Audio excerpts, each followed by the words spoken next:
할렐루야. 우리 하나님 크신 은혜와 축복이 함께 하시기를 축원합니다. 말씀으로 살아야 합니다. 이러한 제목으로 우리가 함께 은혜를 나눕니다. 우리의 신앙생활은 하나님의 말씀이 우리의 길이요 또 등대며 빛입니다. 우리를 인도하는 광야의 구름기둥입니다. 그러므로 우리 그리스도인은 말씀을 기준으로 살아야 합니다.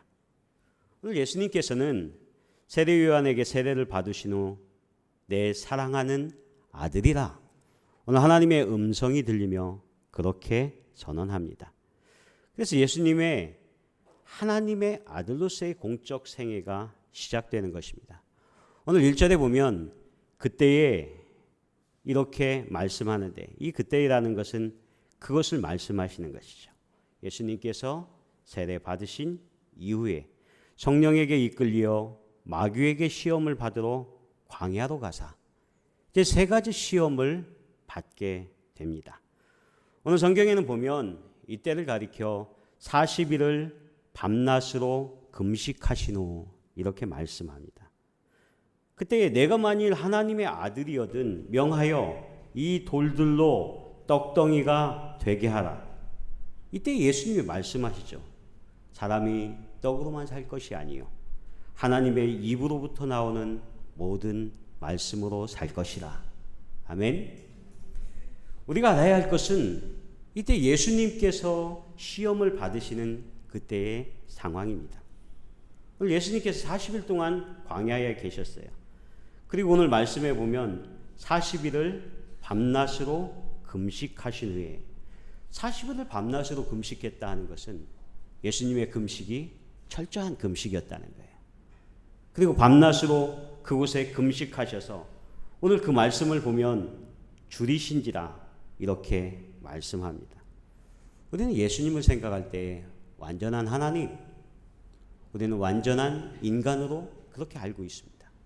그런데 우리는 오해할 때에 예수님은 하나님의 아들이시기 때문에 우리와 다른 인간의 모습 때문에 마치 슈퍼맨처럼 초인간적인 그러한 힘처럼 고통을 당하시지 않으셨을 거야. 이렇게 생각할 수도 있습니다. 그러나 예수님은 우리와 똑같은 연약한 인간을 입고 연약한 인간임을 성경에는 말씀하고 있습니다. 그래서 40일을 금식한 후에 줄이셨다. 이렇게 말씀하는 것은 이 줄이심의 단계가 오늘 배고픔의 그러한 단계가 아니에요. 40일의 금식이 끝난 것은 이제 거의 죽기 직전의 그러한 상태라는 겁니다. 저는 사실 40일을 금식을 안 해봤습니다. 또 그렇게 저는 장기 금식을 할 기회가 없었어요. 근데 예전에 저와 가까운 목사님이 이 40일을 금식을 하셨어요. 그래서 제가 그 목사님을 방문해서 이렇게 신방처럼 갔을 때가 있는데 40일 금식이 끝났는데도 한참의 시간이 지나서 보호식도 끝나고 했는데 이 목사님이 몸을 잘 가누지 못하더라고요. 그리고 제가 잘 아는 목사님은 이 40일 교회의 문제를 놓고 40일 동안 금식하다 돌아가셨어요.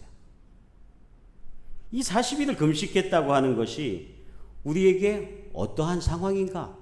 오늘 예수님이 줄이셨다. 이렇게 한마디의 말씀으로 우리에게 표현되고 있지만 오늘 예수님은 오늘 삶과 죽음의 그러한 극한 상황과 어려움의 상황 가운데 오늘 마귀에게 시험을 받고 있다는 말씀인 것입니다. 여러분, 극한 상황, 우리가 마지막까지 그 위기에 몰린 그러한 상황, 그러한 때에 우리가 시험을 당하는 것은 우리가 일상의 삶, 평상시에 그러한 삶을 살고 있을 때와는 다르다는 것입니다. 그래서 예수님은 하나님의 아들이시면서 우리의 사람들의 대표자로서 마귀의 시험을 받았습니다. 여기에서 시험받다는 그 헬라어는 페이라조라고 하는 단어를 씁니다. 그래서 어떤 때에는 유혹하다, 또 어떤 때에는 시험하다는 그러한 뜻을 가지고 있습니다. 그런데 여기에서 마귀가 예수님을 그렇게 시험하였을 그때에는 예수님이 40일을 줄이고 금식한 후에 지금 인간의 가장 극한 상황까지 몰린 그 상황에서 오늘 예수님이 시험 받으셨다고 하는 거예요. 사랑하는 여러분, 저와 여러분들이 오늘 이 땅에 살아가면서 오늘 세상적인 또 마귀가 주는 영적인 그러한 시험들이 있습니다. 그런데 오늘 예수님이 시험 받을 때에 내가 만일 하나님의 아들이라면 오늘 하나님의 아들로서 시험을 받은 것입니다. 오늘 마귀는 하나님의 자녀들을 시험합니다. 여러분 믿습니까? 왜 마귀는 오늘 하나님의 자녀들을 시험하는가? 하나님의 자녀가 아닌 것은 마귀가 시험할 일이 없어요. 왜냐하면 사단과 마귀에 종되어져 있고 그곳에 속해 있기 때문에 그렇습니다. 우리는 가끔 그렇게 이야기합니다. 왜 믿지 않는 사람들이 더 잘 되는 것 같아요? 왜 예수 믿지도 않는데 저 사람은 잘 형통한 것 같아요? 그런데 오늘 마귀는 그들을 시험할 일이 없습니다. 왜냐하면 그것은 오늘 하나님과 관계없는 문제입니다. 오늘 넓은 길로 가는 것은 그것 자체가 멸망으로 가는 것입니다. 우리는 생명의 길로 가야 하니까 그 좁은 길을 따라서 주님의 말씀에 순종하며 살아야 하기 때문에 그것 자체가 우리에게 쉽지 않고 오늘 우리가 하나님의 자녀이기 때문에 받아야 하는 영적인 싸움과 영적인 시험이 있는 줄 믿습니다. 오늘 이 시험 앞에 오늘 예수님께서는 마귀의 유혹을 단호하게 배격하시면서 그렇게 승리하셨습니다. 그것은 오늘 마귀가 유혹하는 것은 하나님의 말씀이 아니기 때문에 그렇습니다.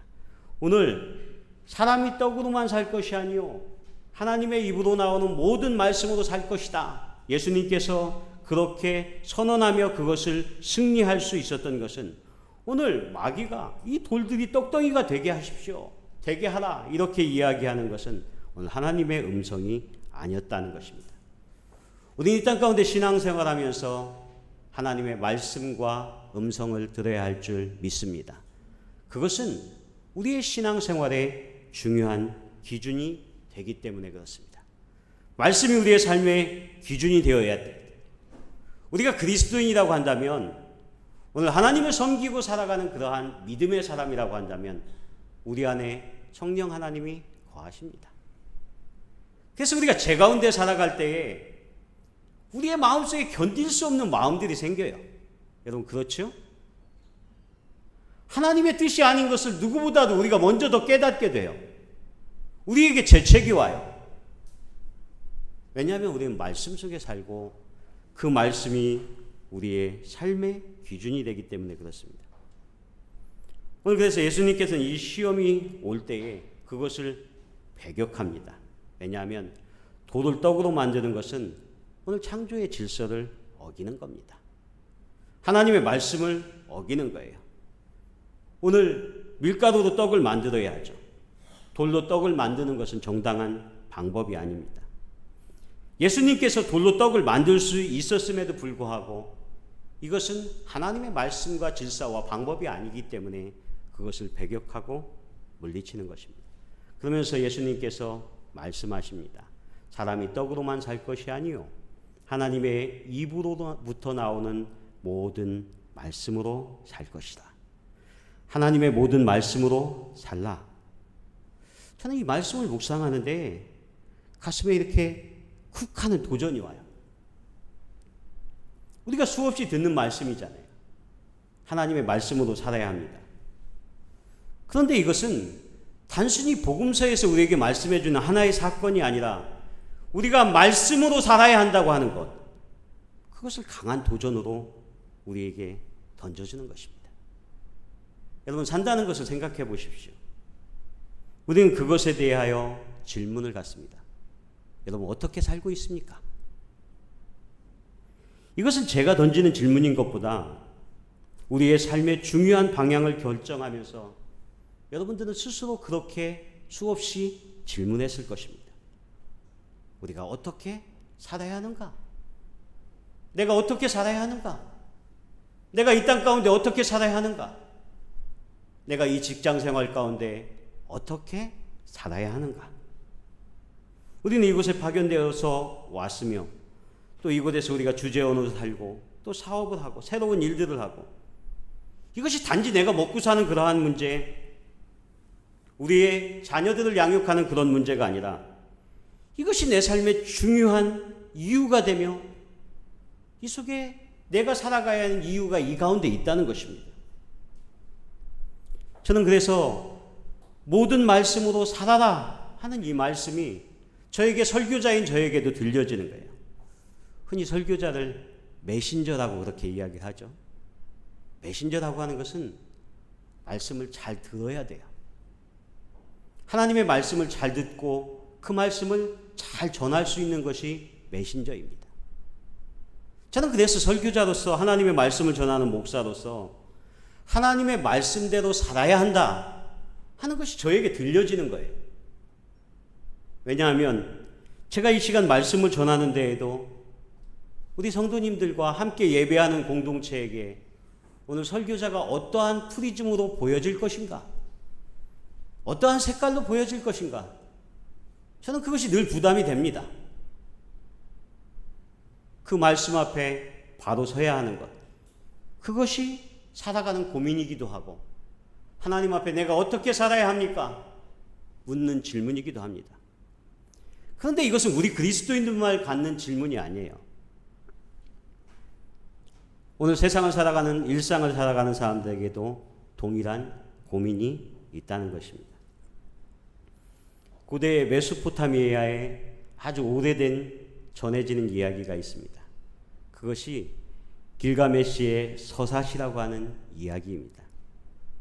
이것은 사람들이 가지고 있는, 그 문명이 가지고 있는 오래된, 가장 오래된 이야기 중에 가운데 하나라고 그렇게 알려져 있습니다.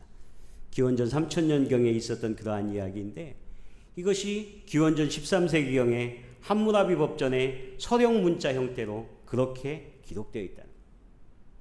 모세가 살던 그러한 그 시대 상황이 BC 15세기경이에요. 그런데 이 길가메시가 우루크라고 하는 그러한 나라를 지배하는 왕인데 거기에 전설 같은 이야기가 들려져 온다는 거예요. 이 길가메시는 3분의 2는 신이고 3분의 1은 인간의 형태를 하고 있는 그러한 왕입니다. 그런데 그 서시에 이런 내용이 있어요. 이 길가메시가 수메르의 영웅이었는데 그에게 엔키두라고 하는 아주 친한 친구가 있었습니다. 그런데 둘이서 숲속에 사는 괴물 훔바바를 죽이는 그러한 모험을 하게 돼요. 그래서 결국 괴물을 죽이긴 했는데 그때 친구 엔키두가 함께 죽어버려요. 그래서 이 길가메시는 생각할 때 그전까지는 아무런 생각 없이 그렇게 살아가다가 갑자기 친한 친구가 죽음을 맞습니다. 그리고 나서 그는 죽음이라고 하는 그 문제에 대해서 깊이 생각을 하게 됩니다. 그래서 길가메시는 세상 끝 어디엔가 살고 있다는 불사신 우트나 피슈팀을 찾아가서 얘기를 하게 됩니다. 그래서 그분을 찾아가서 어떻게 불사신이 됐습니까? 이렇게 묻습니다. 어떻게 죽지 않고 그렇게 영원히 살 수 있습니까? 그때 불사신이 이렇게 대답을 했습니다. 자신은 젊었을 때에 신들이 세상에 와서 또 화가 나서 대홍수가 나게 됐는데 자기가 모든 동물의 한 쌍씩을 배에다 탑승시켜서 살려냈기 때문에 신들이 불사의 삶을, 죽지 않는 삶을 선물했다고 하는 것입니다. 그래서 이 길가메시가 그렇게 부탁을 해요. 나도 죽기 싫으니 나에게 방법을 주십시오. 그래서 하나의 약을 줍니다. 그래서 이 길가메시는 그 약을 당장 먹는 것이 아니라 목욕을 하고 나서 이것을 먹어야겠다 생각하고 그 약을 한쪽에 두고 목욕을 하는 동안 뱀이 나타나서 그 약을 가져갑니다. 그래서 그 약을 먹을 수가 없게 되었어요. 그래서 약이 없어진 길가메시가 다시 그 불사신을 찾아가서 약을 달라고 부탁을 합니다. 그런데 그 약은 다시 줄 수 없다고 그렇게 이야기를 합니다. 그때에 이 길가메시가 내가 어떻게 살라고 엉엉 그 가운데 통곡을 하니까 이 우트나 피슈팀이 이렇게 이야기를 하는 겁니다. 내가 그렇게 울고불고 한다고 안 죽는 것이 아니다. 그럼 어떻게 살아야 합니까? 그랬더니 별것 없다. 다시 친구들을 만나서 맛있는 것을 먹고 아름다운 여인을 만나서 사랑을 나누어라. 그리고 내 고향에 가서 의미 있는 일을 하여라. 이렇게 말했다고 하는 것입니다. 이것은 세상의 사람들이 삶의 질문들을 가질 때 오래된 이야기를 꺼내면서 이 이야기를 자주 등장시킵니다. 여러분들도 들어보셨을 거예요. 세상의 사람들도 의미 있는 삶을 추구하며 그렇게 살아가야 한다고 하는 삶의 명제를 갖는다는 거예요. 그래서 세상의 사람들은 철학을 연구하고 인간의 삶의 의미를 연구합니다. 그런데 그들은 아직도 방황해요. 왜 그렇습니까? 그것은 삶의 절대적인 문제를 해결할 수 있는 길과 진리가 그들에게 없기 때문에 그렇습니다. 여러분 믿습니까? 그래서 예수님은 나는 길이요 진리요 생명이니 나로 말미암지 않고는 아버지께로 올 자가 없다. 이렇게 말씀합니다. 그래서 오늘 하나님의 말씀은 내 발의 등이요 내 길의 빛입니다. 우리의 삶의 지표를 가져오는 중요한 기준이고 목표입니다. 그렇기 때문에 우리가 지금 말씀으로 살지 않고 있다고 한다면 나는 그리스도인입니다. 이렇게 말할 수 없습니다. 하나님의 자녀라고 할 수가 없습니다. 말씀으로 순종하는 것이 우리의 모든 일들이 말씀에 순종하는 것이 아닌 것은 우리의 모든 일들이 헛되고 헛된 것뿐이라는 것입니다. 그래서 내가 해 아래에서 행하는 모든 일들을 궁구하며 살핀즉 헛되고 헛된 것뿐이다 하는 솔로몬의 고백이 우리에게 있습니다. 사랑하는 여러분, 어떻게 사는가? 이것이 사람들의 근본적인 질문, 그러한 철학적인 질문이었어요. 그런데 요즘 우리는 우리의 젊은이들을 향해서 또 진리의 상아탑 안에서 그렇게 공부하고 있는 그러한 학생들을 향해서 어른들이 그런 이야기를 많이 합니다. 요즘 젊은 사람들은 진지한 삶에 고민이 없어. 삶을 어떻게 살아가야 하는 그러한 방법에 대해서 고민이 없어. 그렇게 많이 도전적인 메시지를 던지죠. 근데 여러분 어떻습니까? 이것이 젊은이에게 던져야 할 그러한 질문입니까? 아니면 우리의 기성세대의 잘못입니까? 성장을 위해서 달려나온 우리의 세대, 앞만 보고 달려나온 그러한 세대가 우리의 자녀의 세대들을 향해서 삶을 어떻게 살아야 한다는 것에 대해서 그들에게 진지하게 고민할 수 있는 그러한 삶의 문제들, 그러한 고민들을 던져주었는가? 이러한 사람들의 삶에 대한 그러한 문제들이 결국 우리에게 철학적인, 인문학적인, 세상적인 그러한 것에 해답을 얻지 못하고 우리는 결국 신학적인 깊은 성찰과 하나님 앞에 내가 어떻게 살 것입니까? 우리는 고민하면서 다시 말씀 앞에 서게 된다고 하는 것입니다. 산다는 의미는 상당히 철학적인 주제입니다. 우리가 잘 알고 있는 빅터 프랭클은 그는 유대인이면서 신경정신과 의사였습니다. 그는 그런데 아우슈비츠 수용소에서 살아난 사람으로 우리에게 더 잘 알려져 있습니다. 그래서 그가 그곳에서 경험했던 것을 죽음의 수용소에서 나는 그러한 책으로 자신의 살았던 그러한 내용들과 인간의 문제를 그 책 가운데 다루고 있습니다. 이 빅터 프랭클은 나치의 강제 수용소에서 가족들을 잃었습니다. 그리고 가장 사랑하는 아내도 그곳에서 잃었습니다. 철저히 인간의 자유가 박탈당하고 하루하루를 어떻게 사는가 하는 그러한 고민 속에서 거기에서 그가 하나 발견한 것이 있어요. 그것이 무엇이었냐면 자신의 빵을 지금 힘든 사람들에게 나눠주는 그러한 이들이 있더라는 거예요. 오늘 하루도 살 수 없고 내일을 기약할 수 없는 그러한 수많은 죄수들이 갇혀있는 그곳에서 자신의 빵을 나누어 주면서 하나하나 그것들을 삶의 의미를 찾으면서 사는 사람들이 있다는 겁니다. 그래서 빅터 프랑클은 큰 도전을 받고 자신은 그러한 훔친 종이를 통해서 그곳에 저수를 하면서 그렇게 고민했다는 것입니다. 한 철학자의 말을 인용하면서 왜 살아야 하는지를 아는 사람은 그 어떤 상황도 견뎌낼 수 있다. 그것이 결국 삶의 의미를 발견하게 된 것이라는 것입니다. 사랑하는 여러분, 오늘 예수님께서는 마귀의 시험을 이렇게 극복하십니다. 기록되었을 때 사람이 떡으로만 살 것이 아니요 하나님의 입으로 나오는 모든 말씀으로 살 것이니라. 그런데 이 말씀은 보면 여러분이 관주 성경을 가지고 있으면 그 밑에 신명기 8장 3절을 인용한 것으로 그렇게 나와 있습니다. 너를 낮추시며 너를 줄이게 하시며 또 너도 알지 못하며 내 열조도 알지 못하던 만나를 내게 먹이신 것은 사람이 떡으로만 사는 것이 아니요 여호와의 입에서 나오는 모든 말씀으로 사는 줄을 너로 알게 하려 하심이라. 오늘 이스라엘 백성들이 애굽에서 나올 때 그들은 발효되지 않은 그러한 반죽 그릇을 옷에 싸서 어깨에 메고 나왔습니다. 그런데 몇 날이 가지 못해서 광야에서 음식이 다 떨어졌어요. 그 삭막한 광야에서 살 수가 없을 때에 하나님께서는 매일매일 그들에게 하늘의 만나를 내려주셔서 그들이 그것을 먹게 하셨다고 하는 것입니다. 그래서 그것을 신명기 8장의 말씀에 말씀하는 거예요. 그것은 오늘 예수님께서 이 말씀을 인용한 것은 오늘 구약에 있는 이 말씀이 오늘 예수 그리스도를 통해서 우리에게 보여주는 그러한 모형의 말씀이라고 하는 것입니다. 그런데 광야에서 하나님께서 매일매일 내려주시는 만나가 없으면 살 수가 없었습니다.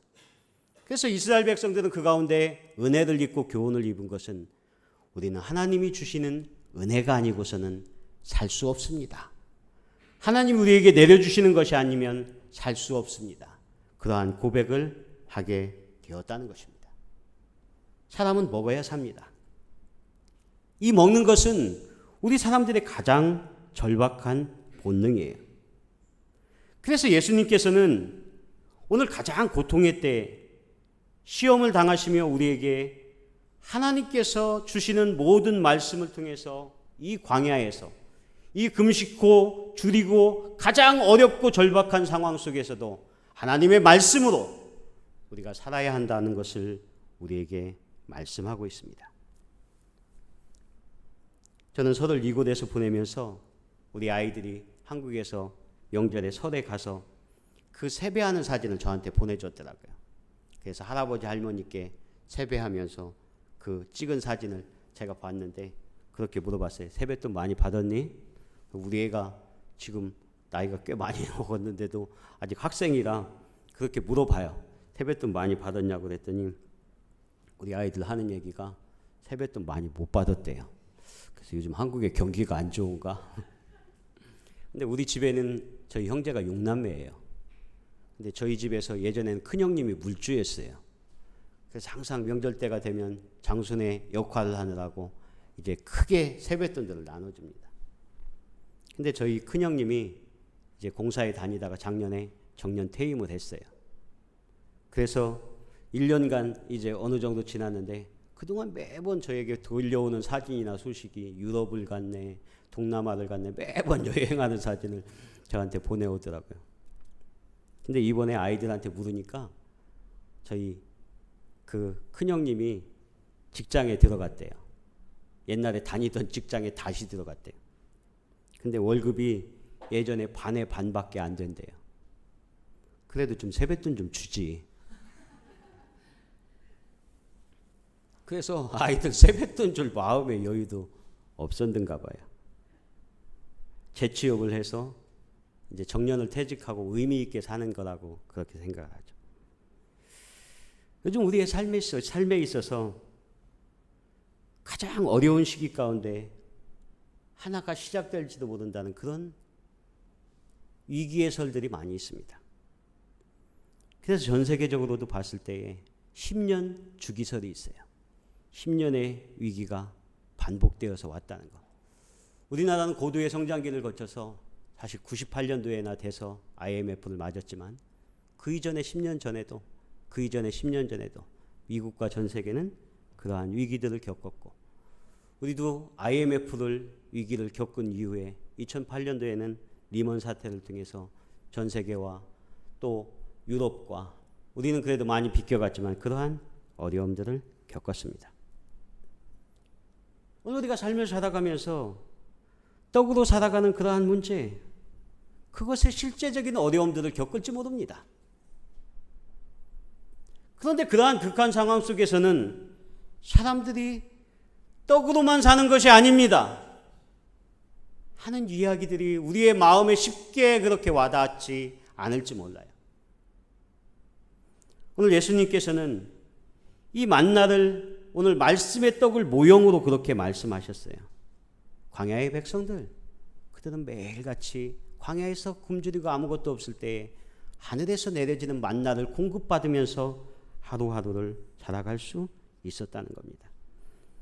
요한복음 6장 32절에 보면 이렇게 말씀합니다. 예수께서 이르시되 내가 진실로 진실로 너희에게 이르노니 하늘에서 내린 떡은 모세가 준 것이 아니라 오직 내 아버지가 하늘에서 내린 참떡을 너희에게 주시나니 하나님의 떡은 하늘에서 내려 세상에게 생명을 주시는 것이니라. 이렇게 말씀합니다.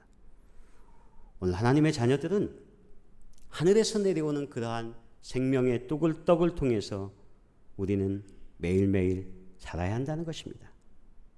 우리는 하나님의 말씀으로 사는 하나님의 자녀들입니다. 그러므로 우리가 일용할 양식은 떡이 아니요 하나님의 말씀임을 믿습니다. 여러분 그렇게 믿으시죠? 그런데 우리는 일용할 양식을 위해 기도하라고 예수님이 말씀하셨잖아요.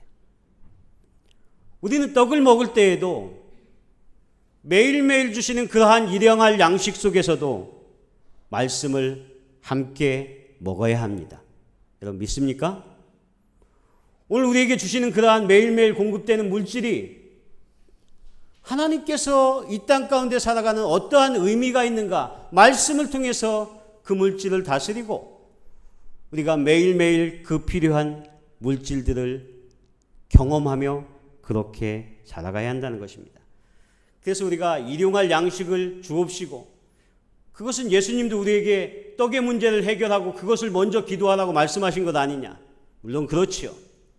그런데 오늘 우리 그리스도인들은 우리가 이러한 어려운 급박한 상황 가운데에서도 오늘 우리가 믿음으로 어떻게 살 것인가? 그것을 물어야 한다는 거예요. 그래서 광야에서 그들이 매일매일 하늘의 만나를 공급받은 것은 매일매일 절박한 그러한 상황 속에서도 하나님의 은혜가 아니면 살 수 없다는 그것을 광야에서 경험하였고, 오늘 예수님께서는 그 신명기의 말씀을 또다시 인용하여서 우리에게 말씀하는 것입니다. 사랑하는 여러분, 오늘 우리가 이 땅을 살아갈 때에 여러분들의 일상이 중요함을 믿습니다. 제가 이것을 강조해서 계속 말씀하죠. 오늘 그리스도인들은 삶에 반복되는 습관이 신앙이에요. 오늘 우리가 어떻게 살았는가가 그리스도인의 모습이라는 겁니다. 매일매일 우리의 삶에 반복되는 일상이 하나님 앞에 내가 지금 믿음의 모습을 어떻게 지고 살아가는가, 그것이 결정되는 거예요. 그래서 만나는 일주일 거를 먹은 것이 아니라 한 달 거를 먹은 것이 아니라 매일매일 내려지는 만나를 우리가 먹은 거예요. 그래서 우리가 매일매일 살아가는 우리의 습관들이, 삶의 모습들이 하나님 앞에 믿음의 모습이라는 거예요. 저는 연휴 기간에 특별히 갈 데 없어서 계획한 것도 잘 안 돼서 사무실에서 계속 이렇게 있었어요. 그런데 너무 그러면 안 될 것 같아서 하루는 좀 바람을 좀 쐬야겠다 해서 아내와 함께 바람을 쐬러 나갔습니다. 저 구찌 너머에 있는 바덴산이 있더라고요. 바덴산. 들어는 봤는데 혹시 가보셨나요? 저도 처음 가봤어요. 여기 5년째 살면서. 그래서 한번 거길 찾아가 보자 하고 내비게이션을 찍고 그렇게 운전을 해서 처음 가봤습니다. 근데 좋더라고요. 케이블카도 있고 산 중턱에 가고. 그래서 케이블카를 타고 산 중턱에 내렸어요. 거기 보니까 돌계단으로 여기저기를 조금 몇 계단을 오르락 내리락 하는 거예요. 그런데 이제 내려오는 길에 그 하산을 하기 위해서 거기 이상한 카트 같은 거 타는 것이 있어요. 둘이 같이 그걸 타는데 갑자기 제가 계단 아래를 내려오는데 다리 힘이 쫙 풀리는 거예요. 그러면서 생각할 때 이거 왜 어쩐 일이지? 한 번도 그런 경험이 없었던 것 같은데, 제가 나름대로 체력은 자신이 있었거든요. 그런데 산중턱에 좀 갔다가 조금 내려오는데 다리가 풀리는 거예요. 야, 그러면서 생각하기를 내가 요즘 운동 안 해서 그렇구나. 나이 먹었나? 죄송합니다. 그렇게 표현해서. 근데 다리에 힘이 쫙 풀리면서 야, 매일매일 운동을 안 하면 체력 자신 있어도 소용없구나. 사랑하는 여러분, 우리가 하나님 앞에 믿음을 자신해도요, 매일매일 하나님 앞에 나아가는 훈련이 없으면 어느 순간 우리가 정말 싸워야 할 영적 싸움에서 다리 힘이 쫙 풀립니다. 힘을 내야 할 때 힘을 낼 수가 없어요. 그래서 매일매일 말씀을 먹는 것이 우리에게 훈련이고, 매일매일 우리의 일상을 살아가는 것이 하나님 앞에 신앙의 훈련입니다. 그래서 저는 여러분들에게 우리가 하나님의 말씀으로 살아야 합니다.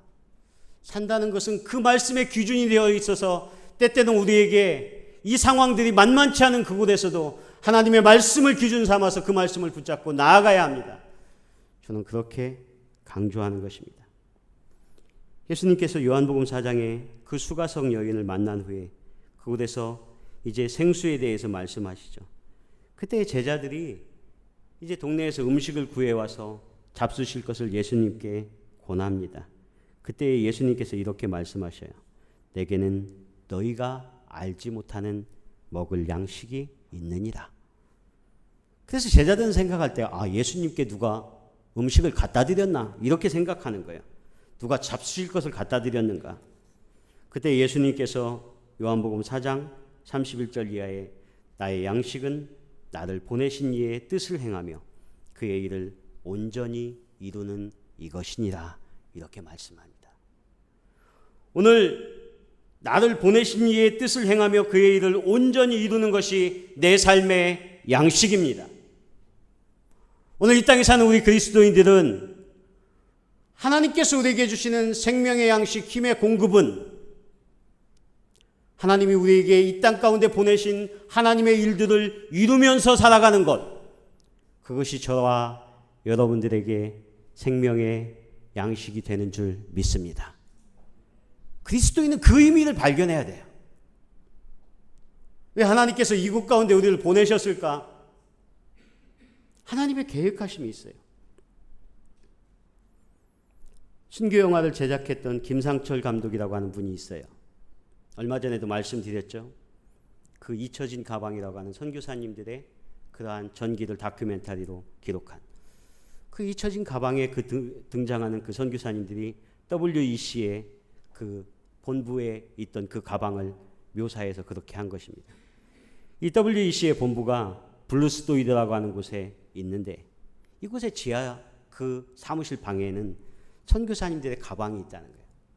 선교지에서 돌아와서 자신의 물건들을 정리해 놨던 그러한 가방들. 그래서 그 가방들을 후임의 선교사님들이 그것을 들고 또 선교지로 떠나는 것입니다. 그래서 아프리카 이반비에 잠들어 있는 스튜드 선교사님의 후임으로 아직도 식인 습성이 남아있던 아이보 데이비스 선교사님이 그 가방을 들고 그 선교지로 나아갔다고 하는 것입니다. 그러면서 그 다큐멘터리에서 그 복음의 연속성에 대해서 말합니다. 그 WEC는 지금도 선교사님들을 파송하는 그러한 선교단체인데 100년이 넘은 선교단체입니다. 그런데 그 선교단체가 100주년이 되면서 성대한 잔치를 하고 성대한 기념식을 해도 마땅치 않은데 성대한 행사를 진행한 것이 아니라 각처에 흩어져 있던 선교사님들이 그곳에서 감사의 기도를 드리면서 그렇게 기념식을 마쳤다고 합니다. 그러면서 우리는 잊혀질 것입니다. 우리는 복음에 가서 그 선교지에서 최선을 다해서 말씀을 전해도 우리는 잊혀질 것입니다. 그 잊혀지는 것이 당연합니다. 그러나 중요한 것이 있습니다. 그러나 복음의 역사는 계속됩니다. 복음의 역사는 계속돼요. 누군가 이 가방을 들고 지금도 그 아프리카의 선교지를 찾고 이 땅을 찾아서 하나님의 복음의 역사를 이어갈 것입니다. 우리는 잊혀지는 것에 대해서 슬퍼할 것이 아니라 하나님이 이곳에 우리를 왜 부르셨는가를 생각해야 한다는 것이죠. 사랑하는 여러분, 우리는 이 땅 가운데 보내심을 받았을 때에 저와 여러분은 디아스포라 교회를 세우고 이 사역을 감당하는 귀한 사명을 맡았습니다. 우리는 축복입니다. 여러분 그렇게 믿습니까? 남들은 비행기를 타고 그 선교 현장에 방문하잖아요. 이곳에 한번 올래도 그렇게 어렵잖아요. 근데 우리는 지금 선교지에서 살아가는 것 아닙니까? 우리는 조금만 눈을 돌리고 밖으로 나가도 우리는 선교 현장에 방문해서 그곳에서 하나님의 복음을 전하며 함께 할 수 있는 그러한 사역들을 나눌 수 있잖아요. 그렇기 때문에 오늘 우리가 이 가운데 말씀을 통해서 우리의 삶의 의미를 찾는 것은 우리에게 너무나 중요합니다. 그래서 예수님께서 나의 양식은 나를 보내신 이의 뜻을 행하며 그의 일을 온전히 이루는 이것이다. 이렇게 말씀합니다. 저와 여러분들이 이 의미를 찾을 수 있기를 축원합니다. 그래서 모든 말씀으로 살아라. 이 말씀으로 산다고 하는 것은 우리에게 그러한 의미가 있습니다. 매일매일 주시는 하나님의 그 은혜, 그 은혜의 능력이 오늘 우리를 이곳에서 승리하게 하고 이기게 한다는 것입니다. 제가 예전에 요트를 탔을 때가 있어요. 관광 요트를 이렇게 한번 탔었는데 요트를 타고 나가서 그 선셋을 보는 것입니다. 일몰하는 걸. 근데 이것은 무동력선이라 처음에 그 요트를 끌고 나갈 때 보니까 그 돛을 올리는 그 일들을 하더라고요. 근데 그것을 선원들이 하는데 관광객에게도 체험해보게 해요. 근데 그 과정이 상당히 힘들어요. 바람을 탈 때까지 그 요트가 나아가는 데 있어서 돛이 올라가야 하기 때문에 힘든 과정을 거치고 그 후에 이어서는 순풍을 만나서 자연스럽게 배가 미끄러지듯이 나아갑니다. 사랑하는 여러분, 우리가 말씀 자체로 말씀을 의지하며 살아간다는 것이 처음에 우리에게 힘이 들 수 있습니다. 그러나 하나님의 말씀이 우리에게 힘과 능력으로 다가오셔서 하나님의 말씀과 동행하며 그렇게 살아가는 순간 우리의 삶이 순풍에 돛을 단 것처럼 하나님이 주시는 기쁨과 감사와 행복 가운데 이 땅 가운데 자연스럽게 순항하게 될 줄 믿습니다. 올 한 해 여러분들이 말씀으로 순항할 수 있기를 축원합니다. 우리가 이 땅 가운데에서 하나님의 말씀을 부여잡고 나아갈 수 있기를 축원합니다. 그렇게 된다면 오늘 우리를 통해서 역사하시는 하나님의 놀라운 은혜들을 발견할 수 있을 것이라 믿습니다. 기도하겠습니다.